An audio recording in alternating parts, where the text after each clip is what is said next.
વાપી મહાનગરપાલિકા દ્વારા છેલ્લા 10 દિવસથી ગેરકાયદેસર બાંધકામ કરીને બધા ગોડાઉનો તોડી નાખવામાં આવ્યા. એના વિરોધમાં અન્યાય જે થઈ રહ્યો છે તેની વિરોધમાં ન્યાય મેળવવા માટે આજે અમે ન્યાય યાત્રા કાઢીને મહાનગરપાલિકાના અધિકારીને આવેદનપત્ર આપ્યું છે કે અત્યારે ચોમાસાનો સમય છે.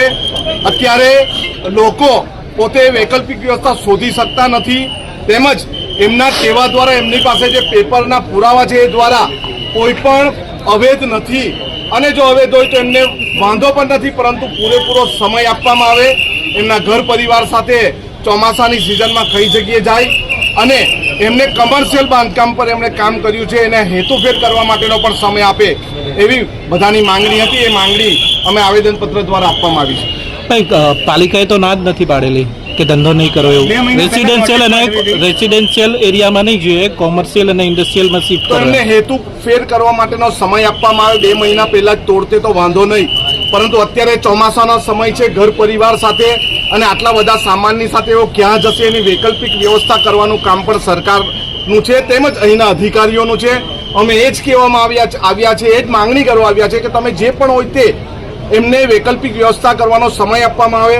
જે રેસિડેન્શિયલ બાંધકામ માત્ર એનું જ નથી, નગરપાલિકામાં ઘણી બધી જગ્યા હશે, પરંતુ માત્ર ટાર્ગેટ બનાવીને જે કામ કરે છે એના વિરોધમાં અમારા પર અન્યાય થાય છે. એના વિરોધમાં અમે ન્યાય મેળવવા માટે આવેદનપત્ર. અનંતભાઈ, છેલ્લા 5 વર્ષમાં કમસે કમ 25 વાર મોટી આગ લાગી છે અને જાનહાનિ પણ થઈ છે, પ્રદૂષણ થયું છે. એને લઈને રહેણાંક વિસ્તારમાં જે પેલા રહેણાંકને કારણે ગોડાઉનને કારણે જ પ્રદૂષણ થાય છે. અહીંયા જીઆઈડીસી લીધે નથી થતું.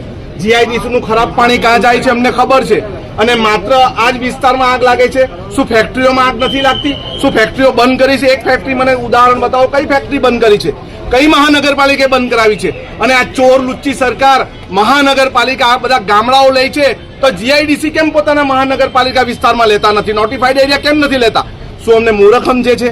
અમે મૂર્ખ નથી, પરંતુ સરકારના કાન અને આંખ ખોલવા માટે આવ્યા છે. શાંતિથી પ્રદર્શન કરીને અમે આવેદનપત્ર આપ્યું છે.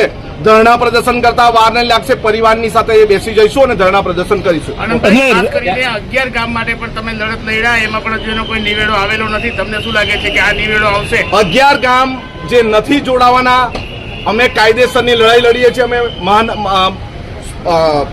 હાઈકોર્ટમાં પણ ગયા છે અને અહીંની ટીમ સાથે એમણે મુલાકાત પણ કરી છે. ત્યારે મારી વિધાનસભા ચાલુ હતી, એમની સાથે ચર્ચા વિચારણા પણ કરી છે. અમે એ આંદોલન અટકાવ્યું નથી, પરંતુ અમે હાઈકોર્ટમાં પણ ગયા છે. હાઈકોર્ટમાં પણ અમારો કેસ લીધો છે. આવનારા સમયમાં આ લોકોને ત્યાં બોલાવશે. અને ભાઈ, રહેણાંક વિસ્તારની અંદર આટલા જોખમી કામ કેટલું યોગ્ય છે એમ આ વ્યવસાય? કેમિકલને પણ ડમ્પ કરવામાં આવે છે. કેમિકલ ડમ્પ કરતો હોય તે તો કાઢવું જ જોઈએ, પરંતુ માત્ર એક આ જ વિસ્તારમાંથી જીઆઈડીસી વિસ્તારમાં પણ તમે જઈને જુઓ, ત્યાં પણ શું થાય છે, આગ કેવી લાગે છે, કેમિકલ ક્યાં ક્યાં રોડ પર ડમ્પ થાય છે, કઈ કઈ જગ્યાએ જાય છે, એનું વેસ્ટેજ પાણીનું ક્યાં જાય છે, અહીંની કેનલનું પાણી ક્યાં જાય છે, અહીંનું પ્રદૂષિત પાણી ક્યાં જાય છે, અમારા ગામડામાં જાય છે, એ પણ જુઓ. અને એવી ફેક્ટરીને બી અટકાવો. ન્યાય બધાને સરખો જોઈ, સંવિધાન બધા માટે સરખું જોઈ. એક જગ્યાએ ગોળ અને એક જગ્યાએ ખોળની વાત જે નીતિ કરે છે મહાનગરપાલિકા, એના વિરોધમાં જ અમે પ્રદર્શન કરીશું. કોમન પ્લોટ આખા બંગાળમાં દબાઈ ગયેલા છે. કેટલી બધી આંગણવાડી સ્કૂલ. શ્રી અનંતભાઈ પટેલ અને કેટલાક સાથીદારો અમારા કોર્પોરેશનમાં આજરોજ આવેદનપત્ર આપવા આવ્યા હતા. એમની માંગણીઓ હતી કે આ રોજગારીના બધા પ્રશ્નો થાય છે તો દબાણ હમણાં ન હટાવવું જોઈએ કે વૈકલ્પિક વ્યવસ્થા આપવી જોઈએ.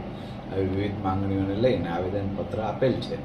એમની રજૂઆત એ પણ હતી કે કોર્પોરેશનને પૂરતી તક અને સમય નથી આપ્યો, જે સાથે અમે સંમત નથી, કારણ કે અમે પૂરતી નોટિસો અને પૂરતો સમય આપ્યા બાદ જ ના છૂટકે દબાણ હટાવવાની કાર્યવાહી કરી છે.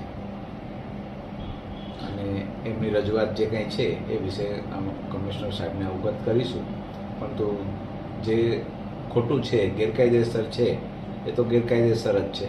એટલે કોર્પોરેશન છે એ બાબતે એ મક્કમ છે. આગામી દિવસોમાં હજુ પણ બુલડોઝર વાળી ચાલુ રહેશે કે કેમ? હા, જ્યાં સુધી ગેરકાયદેસર દબાણો છે એ હટાવવાના જ છે. જે સમગ્ર પ્રજાના આરોગ્યને નુકસાનકારક હોય એવી પ્રવૃત્તિઓ લાંબો સમય ચલાવી રાખી શકાય નહીં. પૂરતી તકેદારી આપે છે એમને. એનઓસી કઈ રીતે લેવું, કયા કયા ડિપાર્ટમેન્ટ લેવું, સરકારશ્રીની શું ગાઈડલાઇન છે, શું સૂચના છે, આ બાબતથી વારંવાર અવગત કરેલ છે અને એમાં જો એ લોકો સહકાર આપે તો અમે એનઓસી પણ અહીંથી ઇસ્યુ એ રીતે નિયમોસર કરવાના છીએ. કોઈને વ્યવસાય કરવો એ એમનો અધિકાર છે, પણ ગેરકાયદેસર વ્યવસાય કરવાનો ના હોય. सर, हम लोग 35 से 40 वर्ष से डुंगरी फेरिया को आबाद किए हैं. हमारी आबादी को 35 से 40 वर्ष हो गया. हमारे पास जो अवैध बोल करके बुलडोजर चलाया गया है, मैं उसको पहले खंडित करता हूं. आपके माध्यम से और आपकी मीडिया के माध्यम से आपसे भी गुजारिश करूंगा कि इसी तरह आप खंडित करें, क्योंकि हमारा अवैध नहीं, हमारा दस्तावेज 7/12 खारिज दाखिल, घर वेरा, इंडेक्स कॉपी 7/12 हमारा अकर्मी है. हमारा लाइट बिल है, उसमें 50 HP, 30 HP, 90 HP लगा हुआ है. हमारे साथ जो हमारा यहाँ का बर्थ सर्टिफिकेट और बच्चों का, हमारा यहाँ का Aadhaar card, PAN card, driving licence सब मौजूदा हाल में हमारे पास पूरा पुरावा है. बोलते हैं सर आग लगता है, आग तो जीआईडीसी में भी लगता है. सर, हमारे यहाँ तो कोई मानहानि वाली आज तक हुआ ही नहीं, और भगवान चाहेगा, अल्लाह चाहेगा, होगा भी नहीं.